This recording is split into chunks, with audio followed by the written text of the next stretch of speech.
Hi everyone, welcome to another video in which we are going to talk about SAP Status Bar standard module. Now let's take a look at this. So I'll jump to the SAP screen.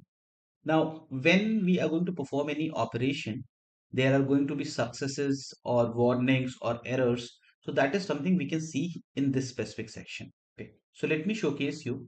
So I'll click on menu, I'll click on SAP menu. Okay.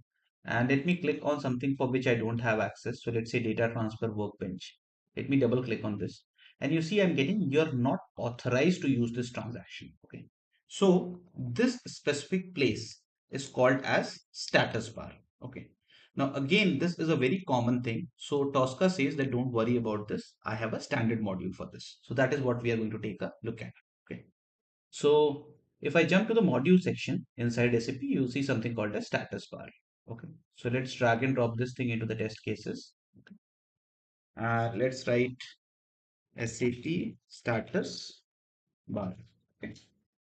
Now, if I'll open this, you'll see message type. Okay. So what is the message here? You are not authorized to use this transaction. Okay. So let me see. What we can do is we can copy this message. Okay. Or whatever type of different actions you want to perform. Okay. And I'll paste this message here. Okay. And let's say I want to verify this message. Okay. So I'll just say verify. Okay.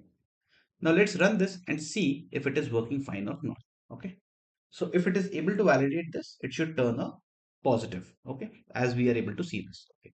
Now there are going to be messages in terms of success, failure, error, warnings, and all. Okay. So you can click on this message type as well. So here you see success, warning, error, about. So whichever option is displayed, you can select that accordingly and you can do a verify or buffer or whatever you want. Okay. So this is how status bar is used. Okay. Now in the next video, we are going to understand a end-to-end flow and we are going to understand how to scan the SAP screen as well. So first of all, we'll focus on SAP screen scanning because we have just working in isolation till now. So let's see that in the next video. In case you liked my content, don't forget to like, share, and subscribe. And thank you very much. Have a great day. Bye bye.